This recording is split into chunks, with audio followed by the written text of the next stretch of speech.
Bonjour à tous et bienvenue à l'Institut des Libertés pour un nouveau délit d'opinion. Je suis comme d'habitude avec Charles Gave, ici présent. Toujours là.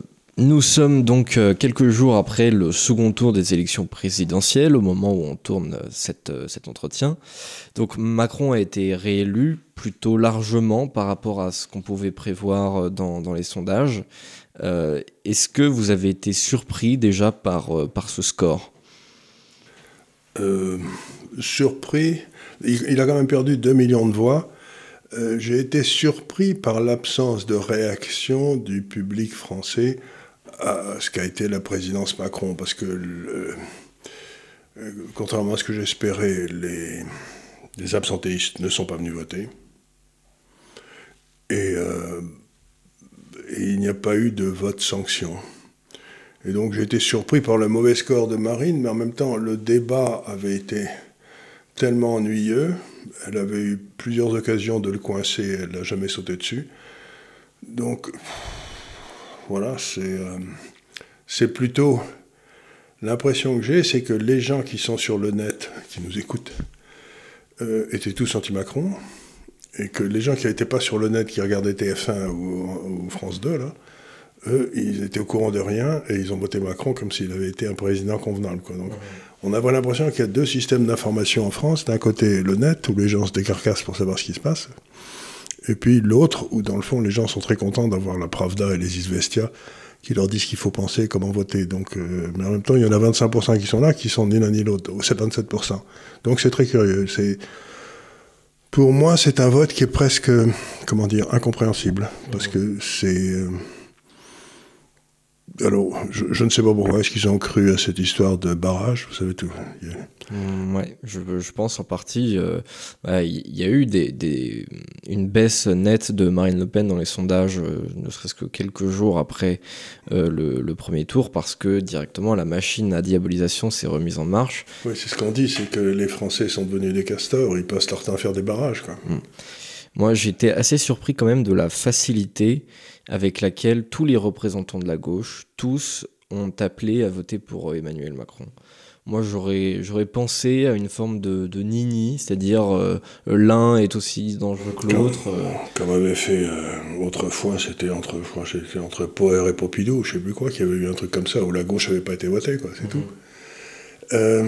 Mais en fait, je crois que la gauche, en tout cas la gauche qui traîne autour du gouvernement, là, les grands syndicats, tout ça, ils font tout à fait partie de la structure de pouvoir qui...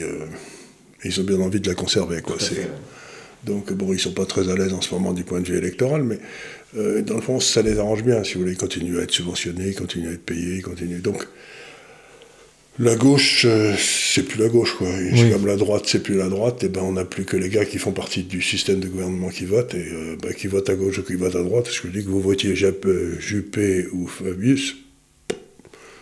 Mais aujourd'hui, c'est la même chose. Et ils ont en quelque sorte fusionné Juppé et Fabius en une seule personne qui est Macron, quoi. Ouais, oui, et même au second tour, c'est encore plus élargi que ça, parce qu'on a vu tout le monde de Fabien Roussel à Nicolas Sarkozy a appelé à voter pour Emmanuel Macron. Donc au second tour, on avait vraiment un parti unique. Oui. Et c'est dans ce ça cas-là, qui a on été peut écrasé. penser que 42%, c'est pas si mal que ça, mais en fait, ça suffit pas. Ouais. Après, j'ai été aussi un petit peu déçu de la réaction du personnel du Rassemblement National, parce que ils ont presque vu ça comme une victoire, ce score. Parce qu'ils avaient fait mieux qu'en 2017, ils ont trouvé que c'était très bien comme score. Et du coup, derrière, il n'y a pas vraiment Vous avez de remise déjà en vu une question. élection où tout le monde ne vient pas le soir expliquer qu'il a gagné? Moi, c'était... Enfin, là, Madame Hidalgo a eu du mal pour expliquer qu'elle avait gagné. Mais en fait, moi, depuis que je suis les élections, le soir de l'élection, tout le monde arrive en disant que c'est un triomphe pour eux, peut-être pas pour aujourd'hui, mais pour la fois d'après, etc. Donc... ça fait partie du bagage de n'importe quel candidat, c'est d'expliquer que s'il a gagné, que c'était le peuple avait reconnu ses mérites, et que s'il n'avait pas gagné, c'était une victoire morale et qu'il gagnerait la fois d'après. Donc, Ouais. pour moi, Ça fait partie des genres de trucs que les Français n'ont plus envie d'entendre, mais que les politiciens leur servent, quoi. Mais alors justement, cette idée cette fois-ci c'était pas mal, mais c'était pas suffisant, et la prochaine fois on va gagner. Est-ce que justement vous pensez que Marine Le Pen peut encore gagner la prochaine fois? Bon, je sais pas, 5 ans c'est long, il va y avoir des catastrophes, des crises épouvantables, comme je cesse de le dire, compte tenu de ce qui se passe dans le monde du pétrole avec la Russie, etc. Donc tout ce que j'espère, c'est que dans 5 ans, il n'y en aura pas un de ceux-là qui sera là, quoi. Je l'espère aussi, mais Mais j'espère qu'on pourra voter quand même. Oui, c'est sûr, il manquerait plus que ça, oui. Oh Ouais. Vous avez des tas de pays où vous êtes vous pouvez voter à condition que vous votiez bien. Oui, c'est déjà un petit peu le cas en France. Enfin, il y a une chape de plomb d'ordre moral sur... Oui, c'est ça, c'est ce que j'ai essayé d'expliquer à deux reprises, c'est qu'aujourd'hui, on est... Vous savez, il y avait un philosophe français qui, au XIIe siècle, au XIIIe siècle, c'est qui s'appelait Abélard, qui disait que le rôle de l'État, c'est de punir le crime et pas de punir le péché. Le péché, c'est de l'ordre de la conscience individuelle. Et donc, ce qu'on fait aujourd'hui, c'est qu'on a un groupe qui s'est autoproclamé régisseur de morale, qui veut nous imposer une morale collective et qui entend nous punir si on n'est pas d'accord avec cette morale collective, parce que notre morale est individuelle, est à l'opposé de cette morale collective. Bon, ce qu'on a, c'est qu'on a aujourd'hui ce groupe de la morale collective, mais il vient de ramasser une sacrée claque, ce groupe-là, avec la prise de Twitter par Elon Musk. Oui. Ça, ils vont avoir du mal, parce que c'était un des outils dont ils se servaient pour mettre en place la police de la pensée, quoi. Tout à fait. Justement, on peut peut-être rebondir un petit peu sur le sujet. Du coup, on en avait parlé la semaine dernière de ça, mais depuis ça s'est concrétisé, donc il est vraiment très très rapide. Donc effectivement, il a pris la plateforme. Alors pour l'instant, on n'a pas vu un énorme changement dans les faits, mais ça commence parce que vous commencez à avoir votre compte rétabli. Alors ce qui est amusant, c'est que ça se passe non seulement sur Twitter, où il y a toute une série de gars qui ont vu leur compte rétabli à fond la caisse, parce que les gars maintenant qui avaient coupé les comptes en pensant bien qu'il leur arriverait jamais rien. Maintenant, ils se disent que si on détermine qu'ils ont coupé les comptes de gens qu'ils aimaient pas ou de leurs ennemis et tout, donc ils vont tous être virés. Parce qu'on peut dire ce qu'on veut de Elon Musk, mais il sait virer des gens quand il faut. Donc c'est pas un tendre. Donc à ce moment-là, ils ont rétabli toute une série de comptes comme pour effacer leurs traces, vous savez, mais ça laisse des odeurs quand même. Donc ça se saura, quoi, les types s'en souviennent. Mais ce qui est marrant, c'est que vous avez des comptes qui sont rétablis à toute allure aussi sur Facebook, sur YouTube, qui n'a rien à voir avec Twitter. C'est-à-dire que la peur de se faire choper les doigts dans la confiture amène toute une série de ces grandes à découvrir que peut-être c'est peut-être pas une bonne idée d'être des représentants de la morale collective, quoi. Je trouve ça amusant que non seulement Twitter, mais les autres s'y mettent aussi.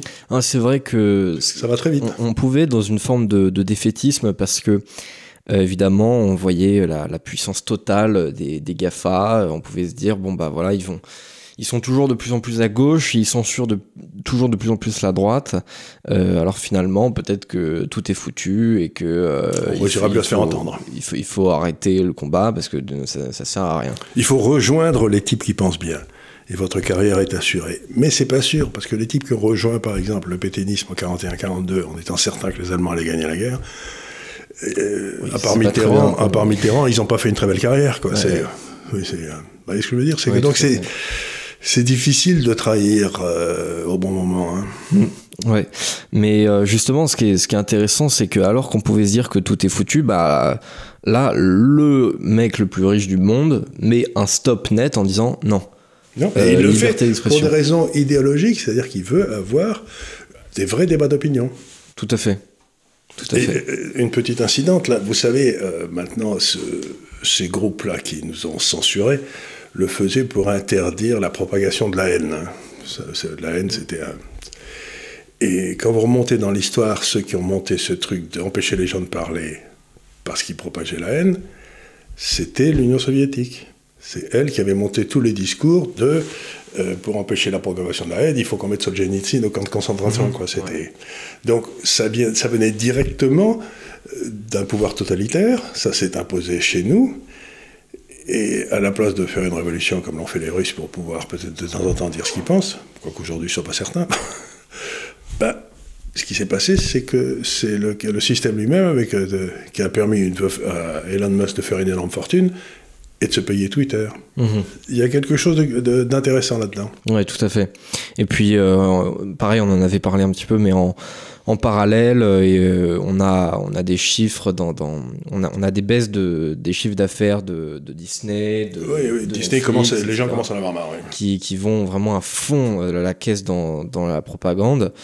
Parce que ça a déjà dans les dernières années, dans la dernière décennie, c'était un petit peu plus soft, mais c'était supportable. Oui. Là, on est au-delà du degré du supportable, et du coup, ça force des millions de gens à faire sécession avec cette espèce de culture commune qui, du coup, est en passe de ne plus devenir commune. Elle ne l'est pas depuis un petit moment, mais ce qui est intéressant, c'est que les gens vont voir, et peut-être voteront-ils bien eux, mais il va y avoir le vote extrêmement important, c'est celui de novembre aux États-Unis. Oui, aux midterms. Aux midterms, là, c'est-à-dire que là, comme les gens soutenaient les démocrates et que les démocrates vont d'échec en échec, aussi bien économique que politique, etc., peut-être il va y avoir un énorme coup de balai, et comme le procureur Durham continue tranquillement ses travaux pour essayer de trouver qui a inventé cette histoire de Trump comme agent russe, tout ça risque de se passer en même temps, et ça va peut-être nous débarrasser d'une génération. Mais ce qui est très curieux, pour revenir à l'histoire des élections, ce qui est très curieux dans la France, c'est à quel point la France est toujours à l'avant-garde des combats d'arrière-garde. Je veux dire par là, quand les Américains élisaient Reagan, les Anglais Thatcher et que l'Église élisait Jean-Paul II, nous on a élu Mitterrand, qui était vraiment le diplodocus qui n'avait vraiment aucun intérêt, qui n'avait jamais eu une idée dans sa vie. Et là, au moment où ce système s'écroule, on réélit Macron. Donc il semble qu'en France, il y a une espèce de retard à l'allumage d'une dizaine d'années, mais chaque fois. Donc, je sais pas, ne perdons pas espoir, c'est simplement que les Français comprennent très lentement. Ouais. Peut-être, oui, il y avait ce parallèle aussi, même avec Valéry Giscard d'Estaing, élu 10 ans après la mort de Kennedy, même 11 ans. Donc oui, effectivement, il y a une espèce de décalage. Donc on regarde ce que font les États-Unis. 10 ans après, on se dit, tiens, c'était peut-être pas mal ce qu'ils ont fait il y a 10 ans, donc on le fait. Mais ça sert plus à rien parce que c'est déjà passé, quoi. En fait, les Français achètent toujours au plus haut et vendent toujours au plus bas, quoi. En tant que financier, je peux vous dire ça, quoi. Ouais. Après, c'est vrai que Emmanuel Macron est un petit peu le garant de ce système-là. On verra ce qui se passe lorsqu'il ne pourra pas se représenter en toute logique en 2027. S'il est toujours là. Oui, enfin, je pense que quand même il va réussir à terminer son mandat, aussi catastrophique soit-il.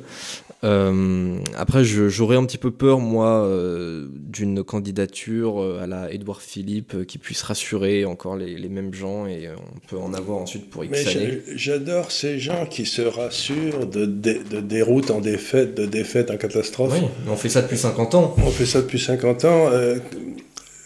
Derrière moi, là, vous savez, ce livre-là. Oui, Tolkien.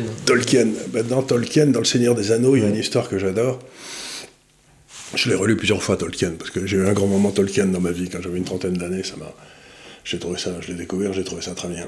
À part les 100 premières pages, vous ne comprenez rien, mais au bout de 100 pages, ça devient intéressant. Donc si quelqu'un est intéressé par Tolkien, vous lisez pas les 100 premières pages, vous commencez à la 101e, et là, ça devient palpitant tout de suite. Mais sinon, les 100 premières pages, elles ont été écrites pour vous décourager de lire Tolkien. Donc c'est tout à fait évident. Pour sélectionner les courageux. C'est pour sélectionner les courageux, ceux qui ont vraiment...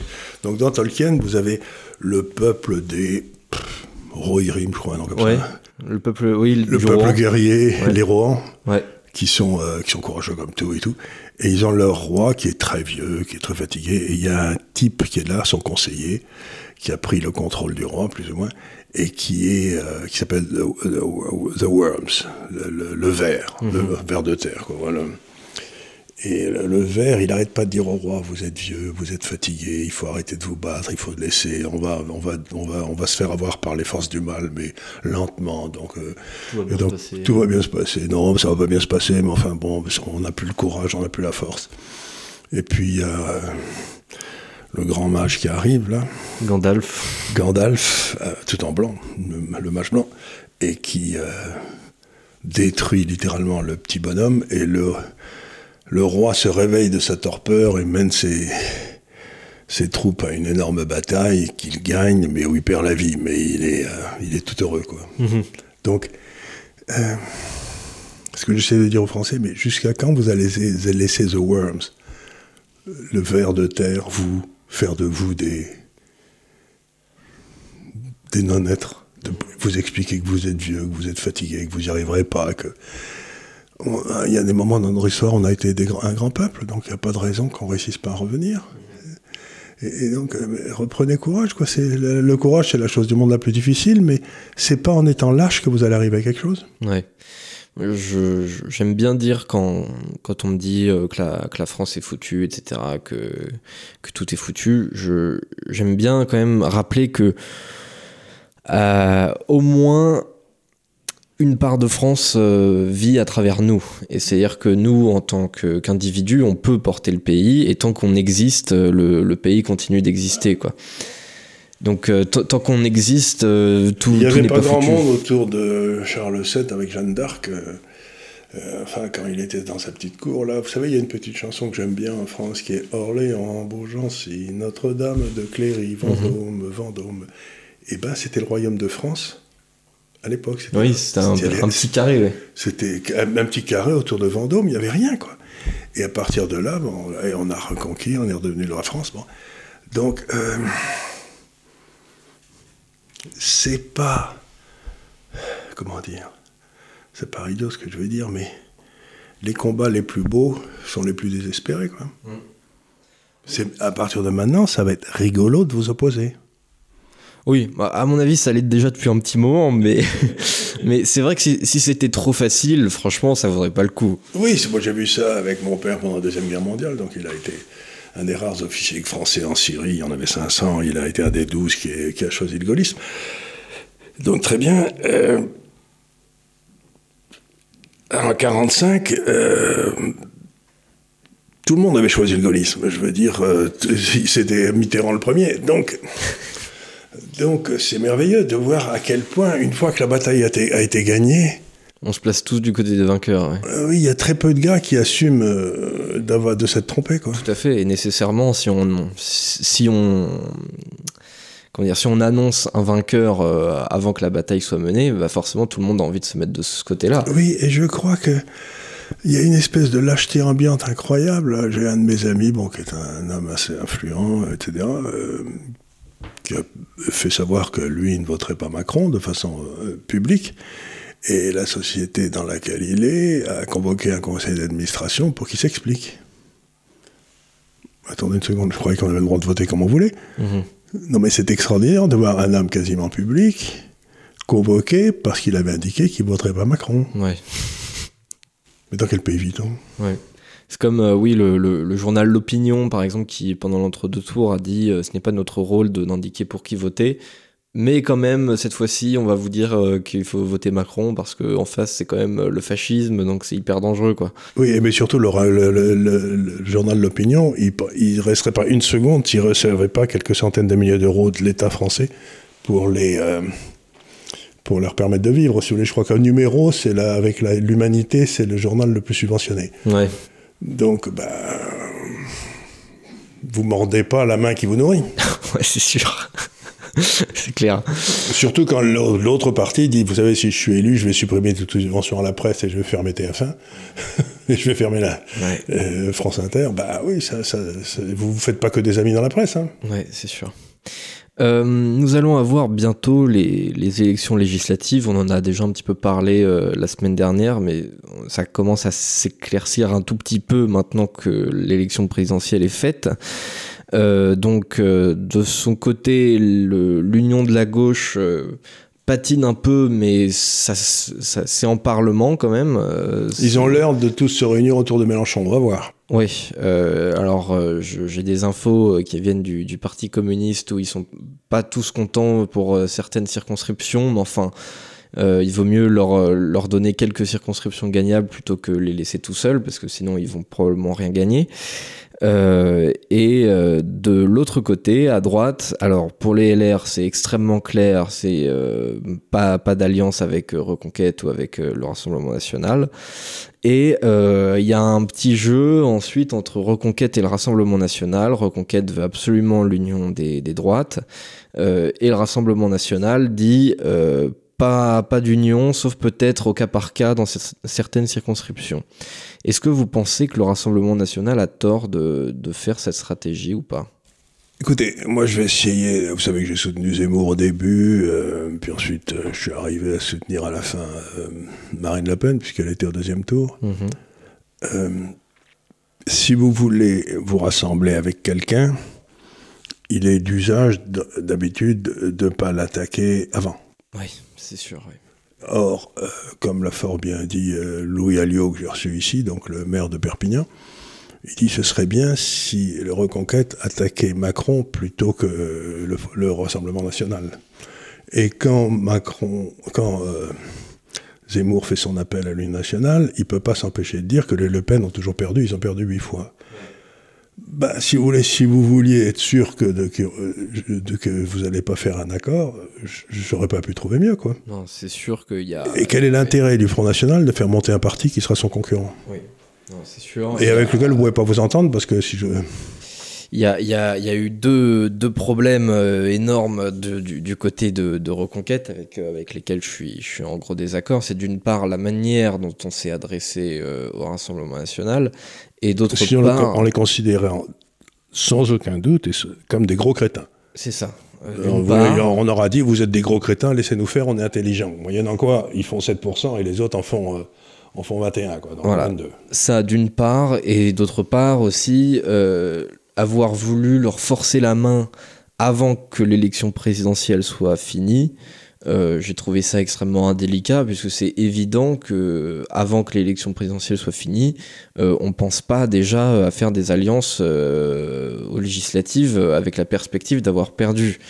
Donc il y a énormément de maladresse, en grande partie à mon avis volontaire, peut-être en partie involontaire. Mais bon, j'espère que maintenant ils vont se prendre un petit peu plus au sérieux, parce que c'est quand même important comme échéance. Mais vous savez, je vais vous dire le fond de ma pensée, c'est que la droite est foutue pour cette élection. Pour les législatives ? Les législatives, complètement foutue, parce qu'il est évident quand la gauche va se regrouper autour de Mélenchon, avec la bénédiction du président, qui va donc essayer de faire ressurgir une gauche qui pourra lui être utile, on ne sait jamais.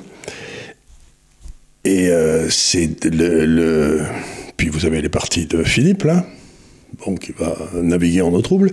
Puis vous avez les Républicains. Mais vous savez que s'il y a des triangulaires, gauche, Macron et droite, la gauche et le parti du président va faire le barrage républicain. Ouais.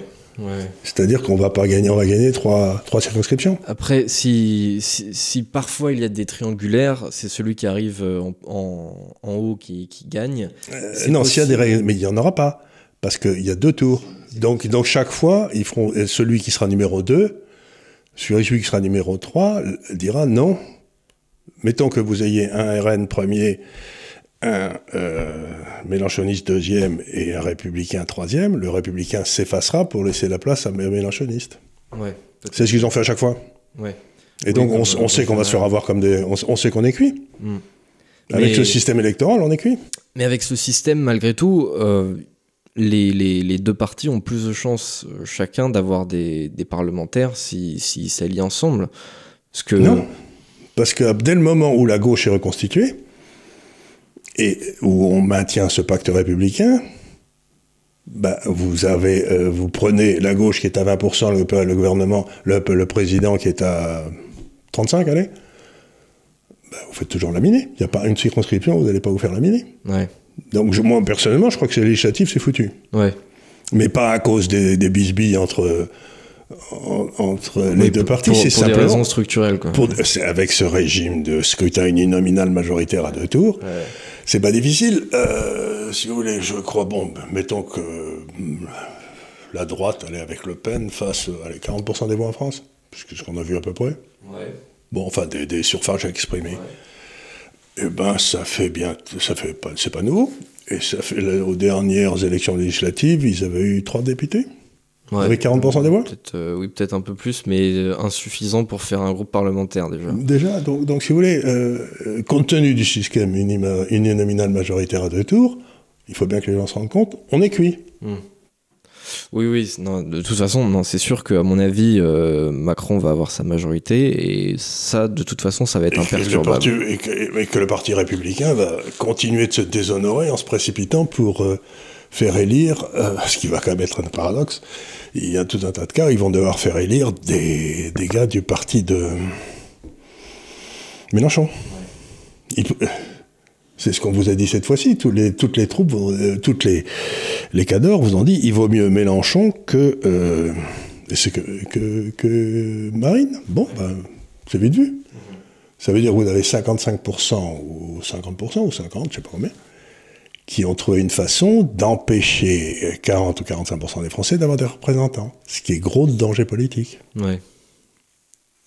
D'accord. Donc, oui, assez pessimiste pour les législatives. Je suis pas pessimiste, je suis réaliste. Oui, ils nous font le même coup à chaque élection. Regardez comment, dans la dernière élection, comment il s'appelait, Mariani, s'est fait laminer alors qu'il aurait dû être élu. Il aurait dû être élu même au premier tour, d'ailleurs. Même au premier tour, mais le type de Nice a été cherché jusqu'au Trotsky, jusqu'au communiste. Ouais. Donc ça les gêne pas. Complètement. Donc, voilà, ils vont nous refaire le coup de Mariani et puissance 20, puis c'est tout. Ouais. Bon, ça présage rien de bon pour la suite. Ça présage rien de bon pour la suite, mais en tout cas, quand le désastre va arriver, à cause de l'énergie, etc., on ne pourra pas dire que c'est la faute de la droite. Ouais. On va changer un petit peu de sujet. Il vaut mieux parce que ça m'attriste. Oui, en plus, je pense qu'on est assez avancé niveau chrono. Donc on a un article de Reuters qui dit que donc, la Commission européenne pourrait accepter de payer le gaz russe en roubles, donc comme ce que Poutine avait demandé. Ouais. Pourquoi je ne suis pas surpris ? Justement, dites-nous pourquoi vous n'êtes pas surpris. À partir du moment où votre économie, comme j'ai essayé de le dire, dépend du gaz russe, l'Allemagne c'est entre 40 et 50%, si vous n'avez pas de gaz, votre économie ferme. Vous dites à madame... vendeuse de layette, là, je ne sais plus comment ça s'appelle. Qui d'ailleurs a toujours une instruction qui court contre elle en Allemagne pour excès de services de McKinsey, qui n'est toujours pas débloqué. Donc c'est quand même extraordinaire qu'on ait à la tête de l'Europe quelqu'un qui est l'objet d'une enquête en Allemagne. Quoi. Ça ne m'étonne pas d'ailleurs. Bon, on lui dit, écoutez, vous fermez bien votre gueule parce que nous, on ne veut pas avoir 25 millions de chômeurs. Quoi. Ouais. C'est toujours pareil, ce que j'ai dit dès le départ. À quoi ça sert de dire qu'on va plus acheter de gaz russe alors qu'on ne peut pas ? Vous savez, c'est de dire on se battra jusqu'à la mort et puis on prend le train pour Bordeaux dès que les Allemands arrivent, quoi. Non mais c'est d'une imbécilité totale. Mais alors la deuxième question à laquelle on n'a pas répondu maintenant, c'est là où ça va devenir rigolo. Ok. Ce qu'on va faire, c'est qu'on va envoyer la contrepartie en euros du prix en roubles. Mais attendez, c'est là où c'est intéressant. Le prix, il est déterminé en roubles ou en euros ? Du coup, logiquement, il devrait être déterminé en roubles. Oui, mais tous les contrats étaient signés en euros. Ouais. Donc les Européens vont dire, mais non, nous, on va faire baisser l'euro de 50% et on continuera à payer en euros. Ouais. Et les Russes vont leur faire un gros doigt d'honneur, vont dire non mais vous foutez de notre gueule ou quoi, on n'est pas bête à ce point-là. Donc la prochaine étape, c'est que avec l'euro qui est en train de se péter la gueule et c'est pas fini, les Russes vont dire ouais mais ce qui compte c'est le prix qui a été établi, c'était la parité du rouble contre l'euro il y a un an, avant que tout ça commence. Et vous nous payez en rouble, mais à la parité du rouble de l'époque. Ouais. D'ailleurs, aujourd'hui, le rouble est plus haut que la parité aujourd'hui, donc il est monté par rapport à l'euro depuis un an, ce qui est quand même rigolo quand on pense à Monsieur le maire. Encore, le maire est un génie, vous savez, le .com. Il faut aller voir le site, c'est assez gai. donc, si vous voulez, on a une deuxième bataille, c'est ok, vous allez payer un rouble, mais sur notre parité ou sur la vôtre ? Et bien ça va être la vraie bataille. Parce que s'il faut qu'il paye en rouble, si le prix est fixé en rouble, ça veut dire que d'évaluer, ça ne fait qu'aggraver le problème. Ouais. Et comme on va dévaluer, donc il faudra donner de plus en plus de roubles pour de moins en moins de pétrole. Ils sont brillants. Il n'y a rien à dire, c'est des génies. Ouais. Donc justement, je voulais rebondir un petit peu là-dessus. Donc l'euro justement est au plus bas depuis 5 ans, non seulement par rapport au dollar, mais aussi par rapport au rouble. Donc ça vaut 1,05 $. C'était déjà le plancher atteint en 2017, et avant ça, c'était atteint en 2003. Depuis, c'est jamais redescendu en dessous. Donc comment vous expliquez cette baisse soudaine? C'est pas difficile. On va essayer de faire simple. Vous prenez le déficit extérieur de la France. 80 milliards d'euros, 85. Bon. 60 milliards sur les 85, c'est des produits énergétiques. Le prix du pétrole vient de passer pour nous, de 50 le baril à 100. Donc notre déficit énergétique va devenir de 120. Ouais. C'est-à-dire qu'il va y avoir 120 milliards d'euros qui vont apparaître sur les marchés pour acheter du rouble. Ouais, d'accord, ok. Et si vous avez 120 milliards d'euros de plus qui arrivent pour acheter du rouble, je pense que l'euro doit baisser, le rouble doit monter, non ? Oui, c'est logique. Ça paraît raisonnable. Oui, ça paraît assez raisonnable, oui. Voilà. Et alors, si vous achetez pas du pétrole russe, parce que vous avez un sentiment de fierté, vous préférez que les gens crèvent de faim que d'acheter du pétrole russe, bon, c'est votre choix, vous êtes politique, mais pas la Commission européenne, parce qu'elle est élue par personne, donc elle s'en fout que les gens meurent de faim. Mais donc, vous dites, ce que je vais faire, c'est que je vais acheter du pétrole dans un pays qui est vraiment démocratique, comme l'Arabie Saoudite, oui, qui n'a massacré que 350 000 personnes au Yémen, enfin, tout va bien, quoi. Donc, mais puis en plus, ça va bien, il n'y a pas de peine de mort en Arabie Saoudite, tout est parfait, donc c'est beaucoup mieux que la Russie, quoi. On le rachète pour des raisons morales. On le rachète, voilà, on va acheter le pétrole reçu, ça va surprendre les Saoudiens, mais c'est comme ça. Ils pas seulement qu'on leur acheté leur pétrole pour des raisons morales. Bon, donc vous achetez le pétrole saoudien, mais vous allez le payer en quoi ? En dollars. Vous n'en avez pas des dollars. Donc automatiquement, qu'est-ce que vous faites ? Vous prenez des euros et vous achetez des dollars. Ouais. Et qu'est-ce qui se passe ? Du coup, après... Le dollar monte et l'euro baisse. C'est ça, la parité, ouais. Donc, je vous dis, on est gouverné par des génies. Ouais. Faut pas hésiter, quoi. Quand on a l'impression qu'on est géré par des gens de bonne... Et M. Macron avait dit, c'est très simple. Il l'a dit, donc... on va désigner la Commission européenne comme seule capable de négocier les accords avec la Russie pour l'importation de pétrole, etc., puisque c'est beaucoup plus malin d'avoir un seul type qui négocie, parce que ça lui donne plus de poids dans la négociation, que si on négocie à 25, ça serait le merdier. Ce qui prouve que M. Macron ne comprend rien à la négociation, et en plus, surtout quand il n'y a rien à négocier.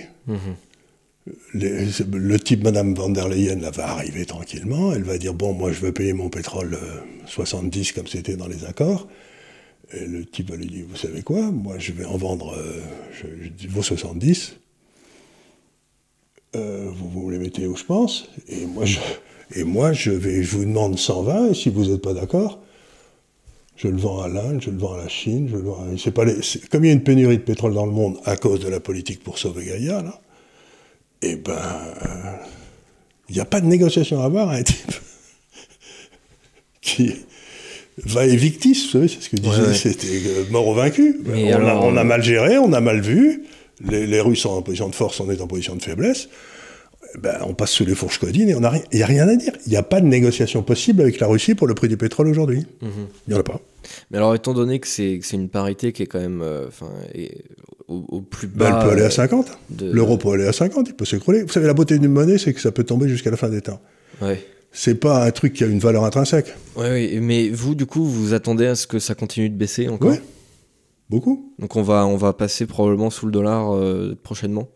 Je sais pas, mais ça paraît très logique. Moi qu'il arrive autre chose au dollar, mais ce que je veux dire par là, c'est que le monde est en train de se scinder entre deux zones monétaires. D'un côté, vous avez la zone, mettons, dollar et colonie des États-Unis, et de l'autre côté, la zone Russie, Chine, Inde, Brésil, etc., qui est en train de créer un système de paiement qui est basé sur l'or, le coût de l'or et le coût de l'énergie.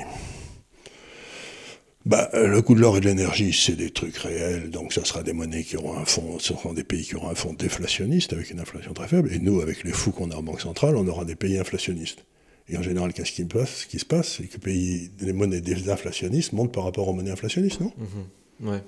Si vous continuez à imprimer de l'argent comme des fous, et que les autres n'en impriment pas, s'il y a de plus en plus d'euros et de moins en moins, et toujours la même quantité de roubles ou de monnaie chinoise, faut pas avoir fait de longues études pour savoir que notre monnaie va baisser, quoi. Ouais.